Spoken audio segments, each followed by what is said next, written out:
Bien, comenzamos con el tema 4 del laboratorio de instrumentación, sensores de presión. Lo primero que vamos a estudiar son los tipos de presión. Fíjense, tal vez una cosa interesante es que el, el origen de ese gráfico que está ahí es el cero absoluto de presión, ¿no?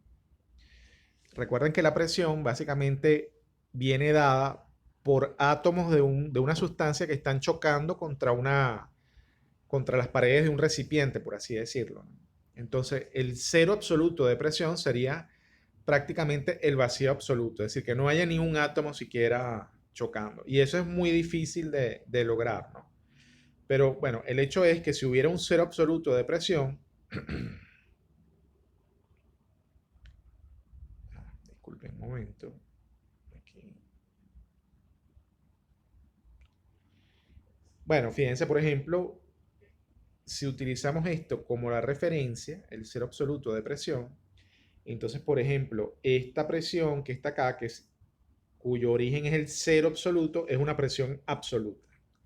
Es decir, es una presión referente al cero absoluto, podríamos decirlo así. Entonces, cualquier presión que tenga como referencia el cero absoluto es lo que conocemos como presión absoluta. ¿Okay? Bueno, por ejemplo, esta que está acá sería la presión atmosférica. La presión atmosférica también es una presión absoluta. Solo que, bueno, estoy midiendo sencillamente cuánto es el peso que ejerce una columna de aire sobre una superficie de terreno, por así decirlo. Eso sería la presión atmosférica. Ahora, hay presiones que son relativas, que no son absolutas. Por ejemplo, fíjense, estas dos presiones que están acá son medidas, el cero de referencia en este caso es la presión atmosférica. En otras palabras, están siendo medidas con relación a la presión atmosférica. Entonces, por ejemplo, si yo tomo como referencia la presión atmosférica y tengo una presión, estoy midiendo una presión positiva, es decir, mayor a la presión atmosférica, eso es lo que se conoce como presión manométrica. Y por cierto, en la mayoría de los casos, eso es lo que medimos, ¿no? O sea, en la gran mayoría de los casos y en la industria, lo que nosotros utilizamos son manómetros para medir presión. Y medimos presiones manométricas, es decir, una presión dentro de un recipiente, pero con relación a la presión atmosférica. Es decir, en otras palabras, en qué magnitud la presión que estoy midiendo sobrepasa la presión atmosférica. Si por el contrario la presión que estoy midiendo fuese negativa con respecto a la atmosférica, entonces estaría en presencia de vacío, por así decirlo. Y para ese caso, entonces necesitaría un vacuómetro, es decir, estaría midiendo presiones negativas, pero ojo, presiones negativas relativas, ¿ok? Con respecto a la atmósfera, eso tiene que quedar claro. Es decir, presiones absolutas negativas no existen. Todas las presiones absolutas son positivas. Ahora, las presiones relativas sí pueden ser negativas, porque bueno, pueden estar por debajo de la referencia. Por ejemplo, una presión manométrica puede ser negativa. En ese caso estaríamos en presencia de vacío. Bueno, un poco poniendo ese gráfico en palabras. Entonces, la presión absoluta es la presión medida con respecto al cero absoluto. En un sistema abierto incluiría no solo la presión de la columna de líquido, sino también la presión atmosférica. Es decir, esa sería una definición de presión absoluta. La presión atmosférica es la presión generada por el peso de la columna de aire sobre un punto de la superficie terrestre o sobre una porción de superficie terrestre y puede ser medida a través de un barómetro. Así, por ejemplo, al nivel del mar, la presión atmosférica se aproxima a los 760 milímetros de mercurio absoluto. Esto que está acá es una presión absoluta, la presión atmosférica. ¿Okay? Y se mide con un barómetro y ya vamos a ver en qué consiste ese instrumento de medición. Ahora, las presiones relativas, bueno, presión manométrica es la diferencia existente entre la presión absoluta y la presión atmosférica. Es decir, Es la presión medida con respecto a la presión atmosférica, aplicada principalmente cuando la presión absoluta es mayor que la atmosférica. En caso contrario, esta presión será negativa y se conoce como presión de vacío. Y por último, presión diferencial es la diferencia entre dos presiones P1 y P2 formando un diferencial de presión. Por cierto, la presión manométrica es una presión diferencial porque es la diferencia de la presión absoluta menos la presión atmosférica. Es decir, en este caso la presión P1 sería la presión absoluta y la presión P2 sería la presión manométrica. De manera que la presión P1 sería la presión absoluta y la presión P2 sería la presión atmosférica. La presión manométrica es un tipo de presión diferencial. Bien, vamos a leer el primer párrafo. Dice, las técnicas más simples para realizar medición de presión son a través de medidores mecánicos, tales como el manómetro o tubo de Bourdon.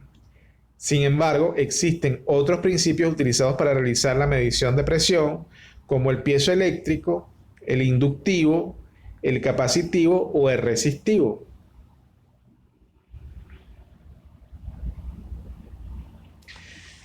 Veamos el funcionamiento de un sensor de presión basado en estos principios. Bueno, básicamente aquí abajo lo que le estoy poniendo son como que los principios generales en los cuales están basados los instrumentos de medición de presión. Entonces, por ejemplo, el primero, columna líquida, son sensores que no poseen señales eléctricas, es decir, son sensores analógicos, podríamos decirlo de esa forma, y que únicamente poseen una indicación local. Ejemplo, un manómetro de tubo en U o manómetro de tubo inclinado, o manómetro de toro perpendular o manómetro de campana. O sea, básicamente lo que uno hace es medir una columna de líquido, la altura de una columna de líquido.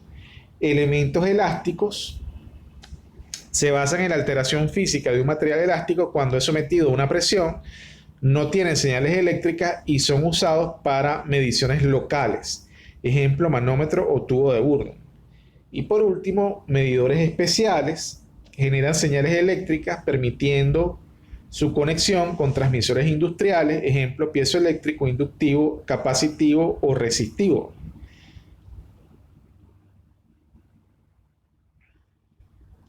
Bien, entonces acá, por ejemplo, tenemos el barómetro, que es un instrumento utilizado para medir la presión atmosférica, es decir, es un instrumento utilizado para medir la presión absoluta.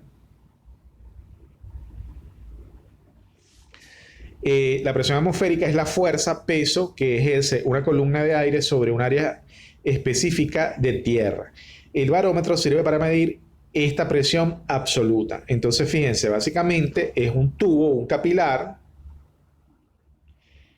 que está sumergido en un líquido y normalmente ese líquido es mercurio, porque bueno, es un metal líquido, es un líquido pesado, por así decirlo. Ahora fíjense, lo interesante acá es que en esta parte del capilar hay vacío, es decir, no hay aire. De manera que se está comparando la presión atmosférica con vacío, es decir, con cero presión.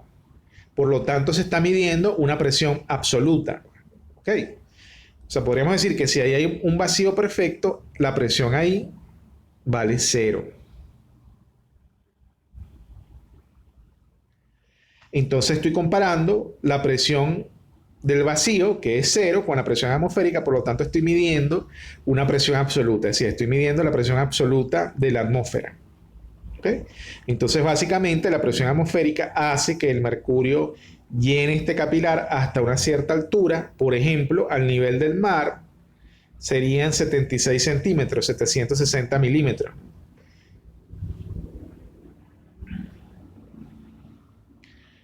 El manómetro de tubo en U, utilizados en la medición de presiones bajas, funciona mediante el principio de balance de equilibrios de presión. Es decir, fíjense, déjenme aquí hacer el zoom.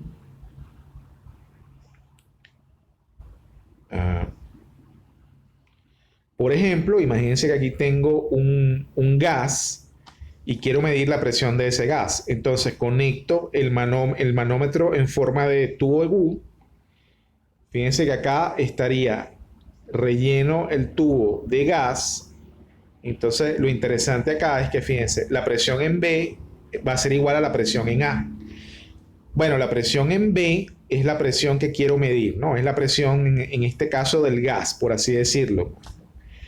Y la presión en A va a ser igual a ¿quién? Bueno, va a ser igual a la presión atmosférica que está actuando aquí arriba, más la presión de la altura del líquido, ρ por G por H, es decir, la presión de esta columna de líquido. Y luego sencillamente igualamos la presión A con la presión en B.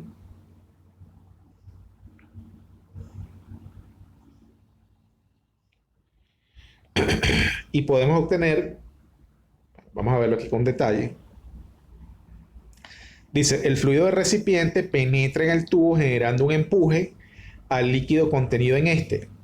Es decir, en un principio probablemente el líquido tenía este nivel, ¿no? Cuando estaba en equilibrio, pero en lo que entra el fluido, este nivel pasa a hundirse, o sea, pasa al punto B, por así decirlo.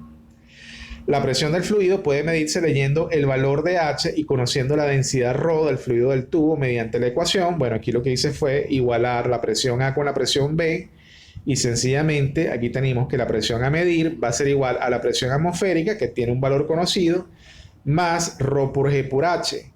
Entonces, si somos capaces de medir esta altura o de leer esa altura, y conocemos la densidad de este fluido que está llenando el tubo en U, entonces podemos calcular la presión a medir.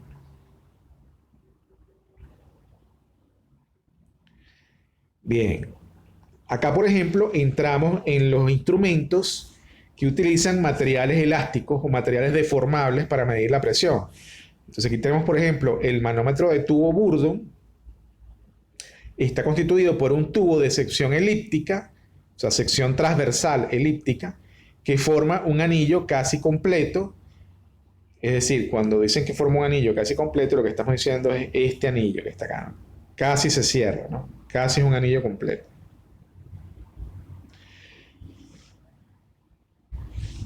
Está constituido por un tubo de sección elíptica que forma un anillo casi completo. Cuando la presión aumenta en el interior de este tubo, tiende a deformarse, estirarse, haciendo rotar la aguja indicadora por la interacción entre el sector dentado y un piñón.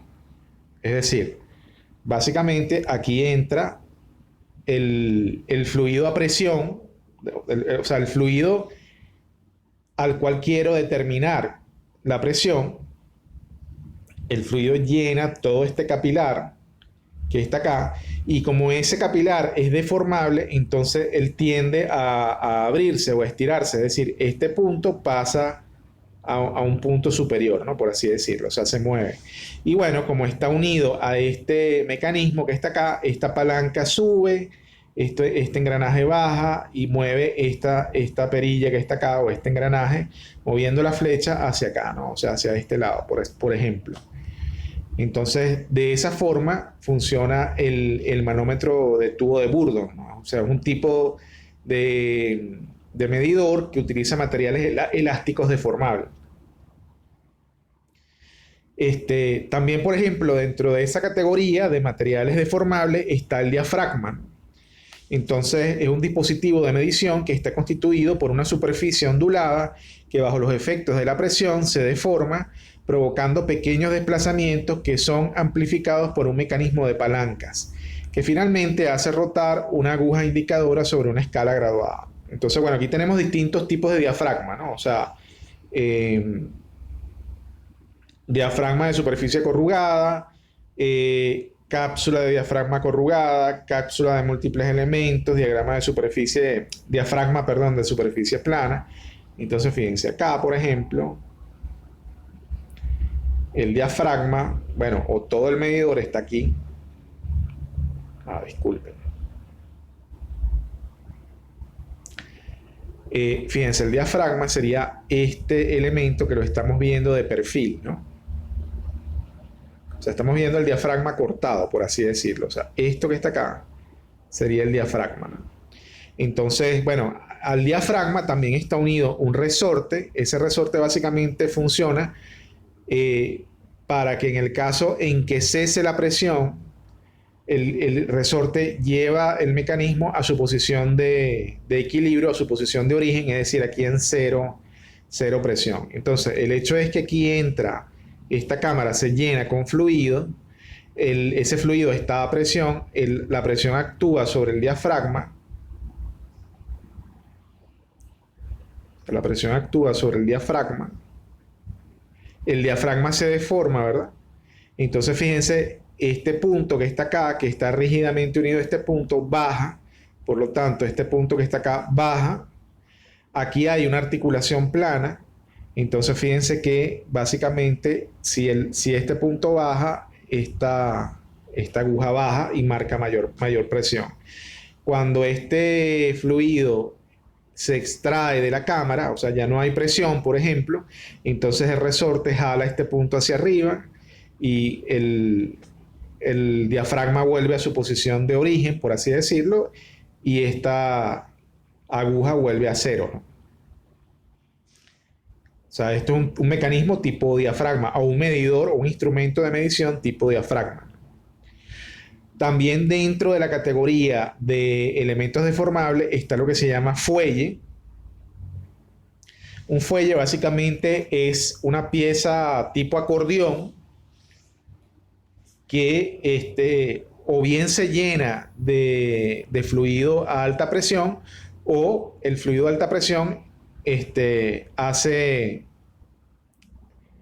digamos, hace contacto por fuera del fuelle, ¿no? Vamos a verlo a continuación. Vamos a leer el texto. Dice, el fluido a presión es introducido en una cámara que en inglés se llama case. Lo tienen aquí abajo, ¿no? Fíjense, es el case. En la que entra en contacto con una pieza axial flexible que se denomina el fuelle, en inglés es bellows, proporcionalmente a la presión aplicada sobre ella. Posee además un resorte que restituye todo el sistema a su posición inicial indeformada una vez que el fluido a presión abandona la cámara. Al igual que el diafragma, necesita de un dispositivo o mecanismo capaz de transformar el desplazamiento axial en uno rotacional sobre una escala graduada.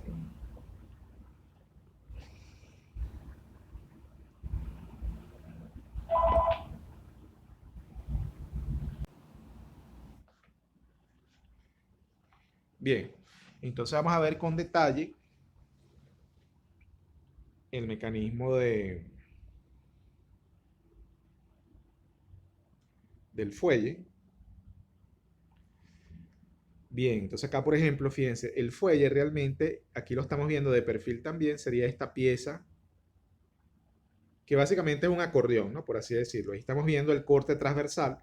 Entonces aquí, por esta cámara, entra el fluido a presión, actúa sobre el fuelle y hace que este punto que está acá, o sea, hace en este caso en particular, hace que el fuelle se comprima, es decir, que este punto se mueva hacia arriba y por lo tanto este punto se va a mover hacia arriba también. Entonces va a ser, fíjense, si se dan cuenta, va a ser que este punto se venga hacia este lado, ¿no? O sea, digamos, va a hacer rotar, esta palanca que está acá va a rotar de esta forma, ¿no? Y cuando rote de esta forma, entonces la aguja va a hacer este movimiento. Entonces básicamente lo que se está transformando ahí es un movimiento axial, un desplazamiento axial en un desplazamiento rotacional, por así decirlo.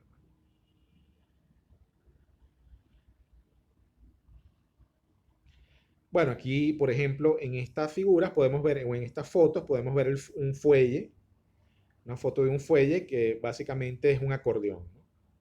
Es un dispositivo tipo acordeón. Ok, aquí entramos en la parte de medidores o sensores especiales. Entonces, por ejemplo, acá el sensor capacitivo dice los sensores de presión capacitivos utilizan una cavidad de presión y una membrana para formar un condensador variable. La membrana se deforma cuando se aplica presión y la capacidad se reduce de manera proporcional. Este cambio en la capacidad se puede medir eléctricamente y correlacionarse con la presión aplicada. Entonces, básicamente, fíjense, vamos a ver aquí el corte. O sea, aquí está bueno, aquí tengo, por cierto, un diafragma. Es decir, que no hay contacto entre este líquido y este líquido interno, por así decirlo. Entonces, el líquido al que yo quiero medir la presión es este que está acá, es ese que tiene presión P1. Internamente tengo un líquido que llena esta cavidad que está acá y también un líquido que llena esta cavidad. Pero lo interesante es que cuando aumente la presión P1 va a aumentar la presión de este lado, o sea, la presión P2, la presión que está actuando aquí. Entonces, este diafragma que está aquí, que lo están viendo recto, se va a mover. A ver si lo puedo poner más grande. Este diafragma, que está recto en un principio, se va a mover de repente así, se va a deformar de esta forma. Entonces, va a hacer que esa lámina esté más cerca de este punto que de este punto. Y ahí hay medidores, o sea, digamos, por ahí circula corriente. De hecho, acá lo podemos ver. Aquí están unos cables, ¿no? por los que circula corriente. Entonces, y esos cables, bueno, hacen contacto acá, pues. De manera que básicamente es un capacitor, pues, o sea, ni más ni menos. Cuando el diafragma, lo que aquí se llama sensing diafragma, este diafragma que está en un principio recto, se deforma y se pega más de un lado, por ejemplo, bueno, entonces ahí sencillamente va a haber una diferencia de potencial distinta a la de este lado. Esa diferencia de potencial me dice, o sea, se puede correlacionar con la presión, por así decirlo.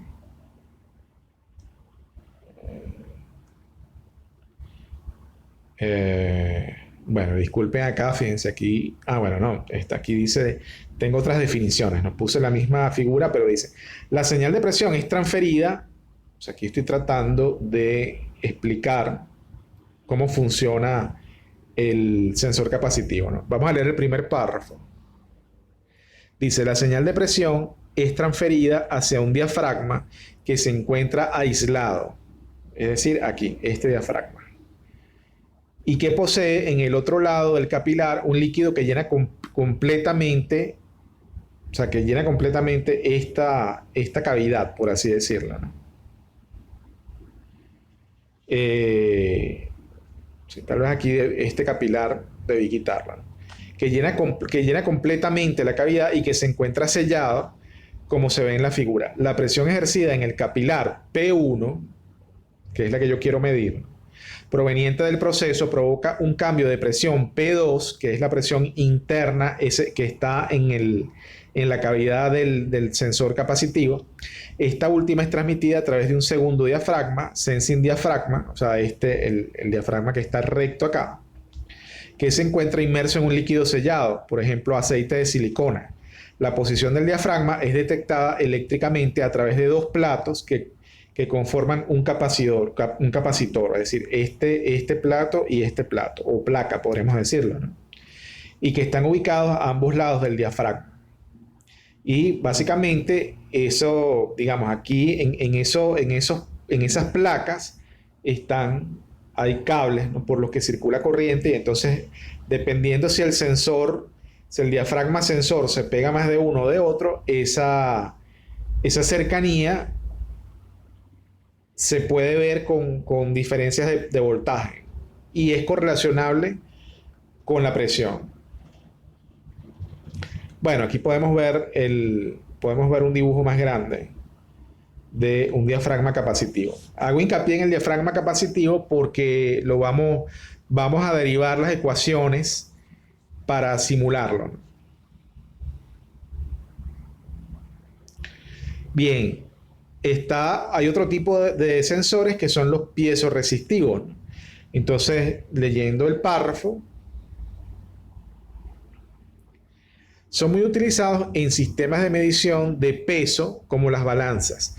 Estos tipos de sensores son usados en células de carga, son conocidos como cargas extensométricas y su funcionamiento se basa en la detección de la variación de la resistencia eléctrica debido a un cambio de longitud y diámetro de un filamento conductor, que el filamento conductor podemos verlo aquí en esta figura, que tiene lugar cuando se encuentra sometido a una presión. Es decir, esto es lo que se llama galga extensométrica, esto que está aquí. Entonces, esta galga se pega a la superficie de digamos, podríamos decirlo, de una estructura a la cual quieres medir la presión que está actuando sobre ellos. O sea, más que presión, podríamos decir que son esfuerzos, ¿no? Entonces, por acá está circulando una corriente, o sea, una diferencia de potencial. Y cuando este punto se mueve o se deforma con respecto a este, o sea, cuando hay una deformación, este cable también varía, aunque muy poquito, varía el diámetro y la resistividad de ese cable depende del diámetro. Entonces, cuando, por ejemplo, si se estira, disminuye el diámetro y la diferencia de potencial varía. Y esa diferencia digamos, midiendo esa diferencia de potencial o midiendo cómo varía esa diferencia de potencial, entonces podemos ver cuánto se ha deformado la carga extensométrica y por tanto podemos ver la presión, ¿no? O sea, podemos tener una idea de la presión.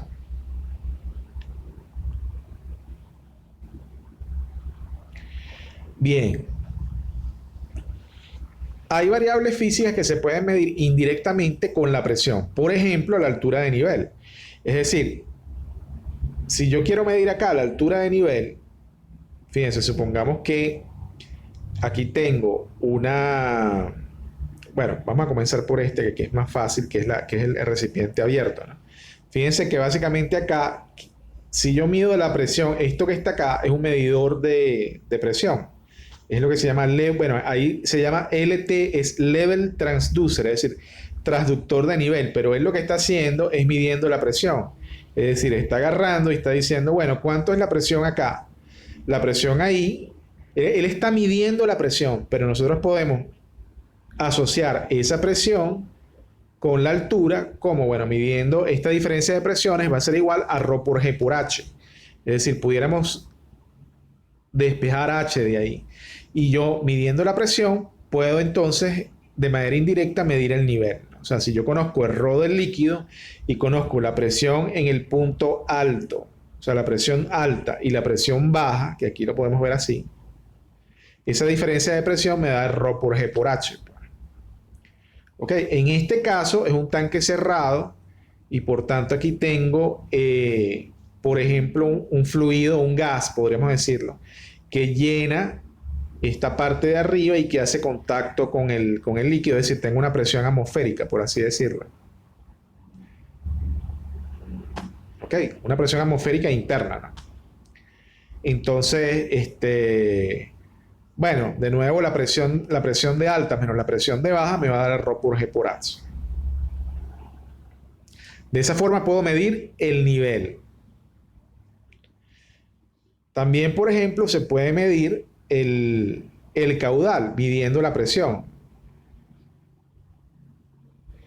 Entonces, el flujo también puede ser medido a través de la presión. Cuando se utiliza una placa orificio, por ejemplo, para reducir el diámetro del conducto por el que fluye el líquido, se provoca una diferencia de presión o una caída de presión. Ese delta P es proporcional al cuadrado del caudal. Cuando vemos fluidos o en la materia mecánica de fluidos, entonces podemos ver, disculpen, podemos derivar que la diferencia de presión en una placa orificio tiene esta expresión, ¿no? Es decir, es una constante por el caudal que pasa por la tubería al cuadrado. Y de ahí podemos despejar el caudal. Y fíjense que básicamente el caudal, al final de cuentas, el caudal es proporcional a la diferencia de presión. Entonces, midiendo la diferencia de presión o la caída de presión en una placa orificio, yo puedo ser capaz de medir el caudal. Bien, entonces acá vamos a generar un modelo de un medidor capacitivo para derivar la ecuación diferencial y las funciones de transferencia de ese medidor. Entonces, leyendo este primer párrafo, dice, dado que el transductor de presión diferencial por capacitancia es muy popular en los dispositivos que miden y transmiten presión diferencial, vamos a abordar cómo modelar este dispositivo en un lazo de control. Acá, fíjense, el X va a ser el desplazamiento de este diafragma que está acá, del diafragma sensor, por así decirlo. Entonces, bueno, hacemos un balance de fuerzas. El balance de fuerzas ejercido sobre los capilares del diafragma pueden representarse con la ley de Newton. Fíjense, lo que estoy haciendo es balance de un balance de fuerza acá, en este diafragma. ¿Ok? Entonces, por este lado, digamos, por el lado izquierdo, por así decirlo, la fuerza que actúa sobre el diafragma es la presión 1 por el área. Por el lado derecho, es decir, por este lado, la presión que actúa sobre el diafragma es P2 por área, por la misma área del capilar. Y bueno, ese diafragma se va a mover con una cierta aceleración. Entonces acá, fíjense, dice, tengo esta expresión, esa ecuación diferencial, donde tengo esta constante. Vamos a ver qué significa cada uno de esos términos. A es el área del capilar, L es la longitud del tubo capilar, ρ es la densidad del líquido del tubo capilar, X es el desplazamiento sufrido por el diafragma. ¿Okay?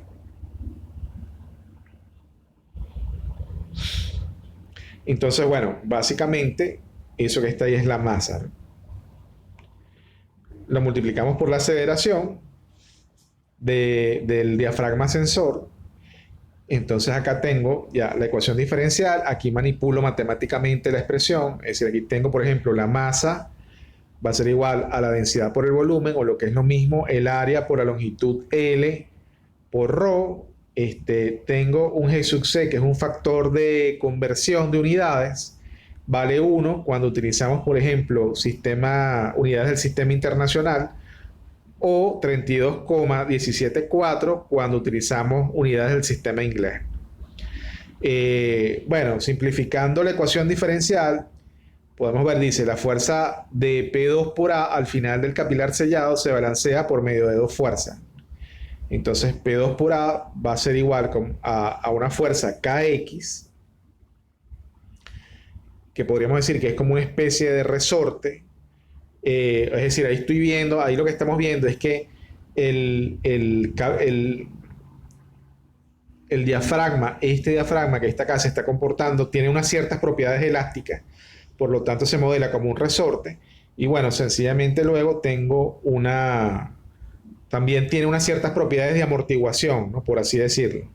Entonces, donde K es la constante de Hooke del diafragma, resistencia ejercida por el diafragma, la cual actúa como si fuera un resorte. C es el coeficiente de amortiguamiento de la viscosidad del líquido enfrente del diafragma, el cual es una fuerza de fricción provocada por la viscosidad del fluido.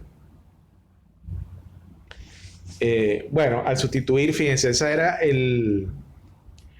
la expresión de P2 por A, ¿no? O de la fuerza que actúa en el lado derecho, ¿no? P2 por A. Entonces ahora sencillamente introducimos esa expresión en la ecuación original. Es decir, introducimos esta expresión que está acá, la introducimos acá, en esta.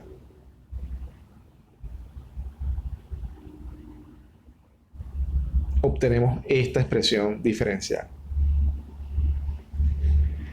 Entonces, esta ecuación nos indica que la respuesta dinámica de este dispositivo es de segundo orden ante cualquier cambio en la presión del proceso P1. Simplificando la notación, podemos nombrar, bueno, aquí estoy haciendo un cambio de variable, ¿verdad? O sea, el término A por L sobre ρ, A por L por ρ entre GC, lo vamos a llamar tau cuadrado.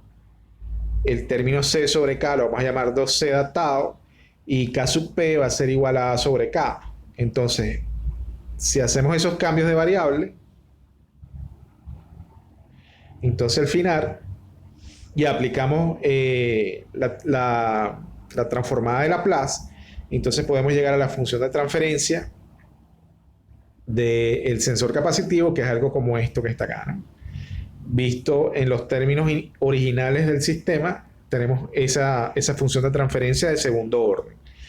Ahora, eso que está ahí, fíjense, esta función de transferencia es X sobre P. O sea, básicamente es la del sensor capacitivo únicamente. O sea, estaríamos hablando de esta función de transferencia que está acá. Ahí entra la presión y sale, digamos, la salida sería el movimiento del diafragma sensor. Pero ese movimiento del diafragma sensor, de alguna forma, hay que transformarlo a señal eléctrica para que llegue al controlador. Entonces necesito también, por ejemplo, la función de transferencia de la placa eléctrica. En la placa eléctrica, fíjense que entra la señal del movimiento del diafragma sensor y sale, tiene como salida el voltaje. Entonces fíjense que cuando uno va a los manuales, realmente en los manuales, todo eso, o sea, esas dos funciones de transferencia, que podemos ver aquí, están unidas en una sola, en donde entra la presión y sale el voltaje. Entonces, básicamente vamos a trabajar con esta función de transferencia, o sea, de un sensor comercial. Fíjense, aquí por ejemplo tenemos este sensor que está acá.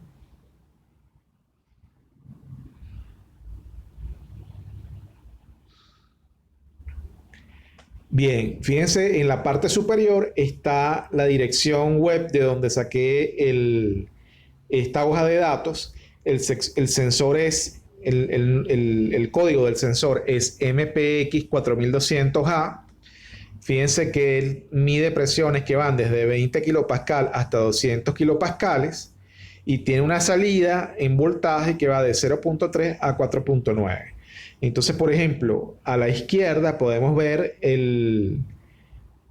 la función de transferencia. Bueno, dentro de ese gráfico hay un recuadro, ¿verdad? En la parte superior izquierda, donde está la función de transferencia. Fíjense que dice el voltaje de salida.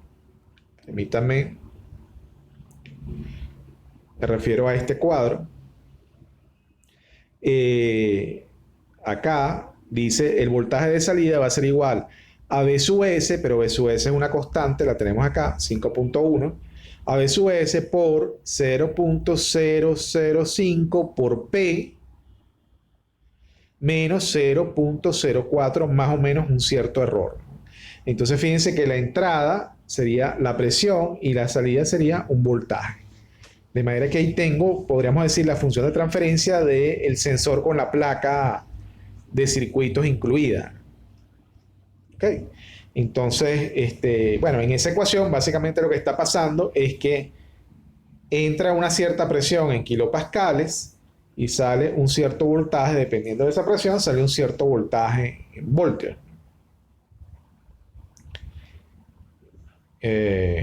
Sería esta función de transferencia que vemos aquí abajo, en esquemático, ¿no? Entonces dice, por ejemplo, acá dice la figura 4 muestra la salida relativa a la entrada de la presión del sensor. El mínimo típico y el máximo, la máxima salida están ahí en esas curvas, ¿no? Es decir, bueno, aquí hay como un margen de error, ¿no? O sea, hay un máximo y un mínimo. Mostradas para la operación bajo los rangos de temperatura que van desde 0 hasta 85 grados centígrados. La salida se satura fuera del rango especificado. Es decir, en otras palabras, cuando ellos dicen que la salida se satura fuera del rango especificado, lo que están diciendo es fuera de este rango, los valores permanecen constantes. O sea, el valor de voltaje permanece constante y el valor de voltaje fuera de este rango, o sea, por debajo de este rango y por encima de este rango, los valores de voltaje permanecen constantes. Así trabaja ese sensor. Bien, entonces acá, fíjense, le pongo un diagrama incluyendo este sensor de presión que yo llamé sensor placa, ¿no? O incluyendo la función de transferencia del sensor placa. Vamos a ponerlo un poco más grande. Fíjense, en este diagrama de bloques, lo primero que tenemos que ver es el cuadro en rojo que está arriba a la izquierda. De nuevo, acá regresamos al ejemplo donde tengo dos tanques conectados en serie Entonces yo quiero controlar el nivel del segundo tanque manipulando el caudal de entrada al primer tanque. De manera que la variable manipulada es Q sub 0, o también lo habíamos llamado en los diagramas anteriores o en las diapositivas anteriores, la habíamos llamado Qin. Por favor, discúlpeme ahí la discrepancia, ¿no? Debí llamarlo Qin, pero bueno, esa es la variable de entrada, el caudal de entrada al tanque 1. Y la variable controlada sería la altura del tanque 2. La función de transferencia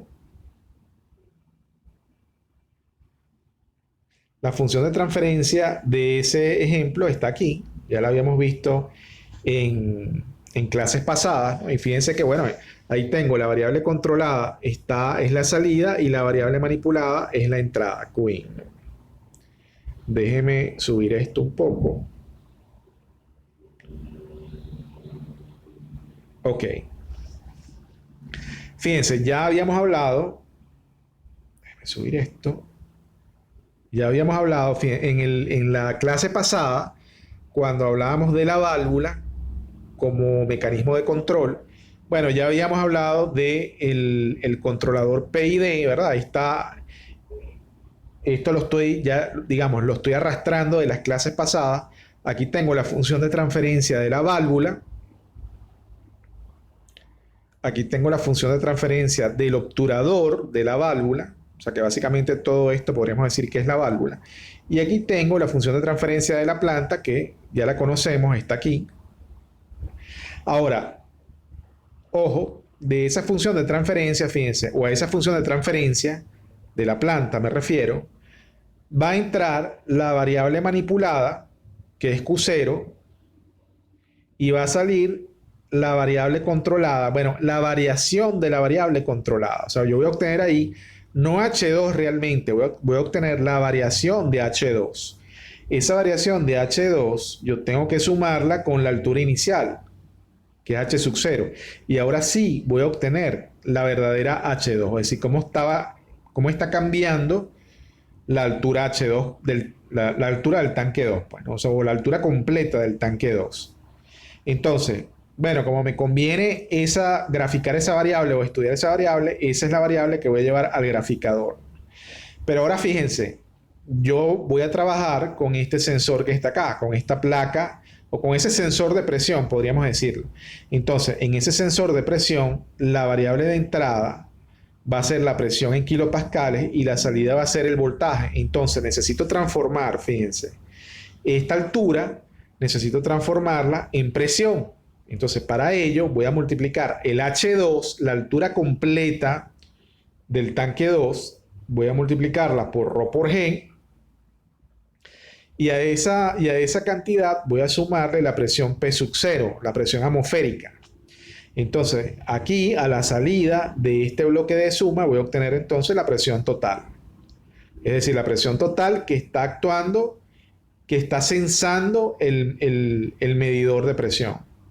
Y ojo, tengo que preocuparme por las unidades, porque recuerden que la función de transferencia del sensor placa trabaja con presiones en kilopascales. Entonces, la presión de salida de este diagrama de bloques tiene que estar en kilopascales, o debería poner acá otro bloque para transformar unidades, pues si fuese el caso. Ok, el hecho es que al final yo logro obtener un voltaje, o sea, digamos, la variable ahora que estoy estudiando, de manera, aunque de manera directa yo lo que quiero es estudiar la altura, de manera indirecta lo que estoy obteniendo es voltaje. Entonces, este va a ser el voltaje obtenido. Tengo que compararlo con un voltaje de referencia. Entonces, para ello, fíjense, tengo que hacer más o menos lo mismo que hice aquí, en esta parte del diagrama, lo voy a hacer en el set point. Es decir, voy a partir de la altura de referencia, lo voy a multiplicar por ρ por G. Entonces, aquí tengo el peso de la columna de líquido, tengo que sumarle P0, que es la presión atmosférica, y ahí voy a obtener la presión de referencia en ojo, tengo que obtenerla en kilopascales siempre, ¿no? Esa presión va a entrar en la función de transferencia voy a utilizar la función de transferencia de la placa de la placa del sensor placa, disculpen, voy a utilizar la función de transferencia para transformar esta presión de referencia, la voy a transformar en un voltaje de referencia. Es la misma función de transferencia del sensor placa, exactamente la misma. Entonces ahora sí puedo calcular el error. ¿Ok? Es decir, puedo al voltaje de referencia le puedo restar el voltaje que tengo actualmente en el proceso y entonces, bueno, calculo el error y ahora con ese error el controlador puede hacer las correcciones necesarias. Bien, entonces acá sencillamente, bueno, lo nuevo, lo que estamos tratando de incluir es esta función de transferencia, pero para incluir esa función de transferencia hay que hacer ciertos ajustes en el diagrama de bloque, ¿no? Es decir, hay que incluir, hay que transformar, por ejemplo, la altura, hay que transformarla a presión. Bien, entonces eso fue todo con respecto a la clase 4 de sensores de presión. Espero que haya quedado claro y si hay alguna duda estamos en contacto a través del WhatsApp.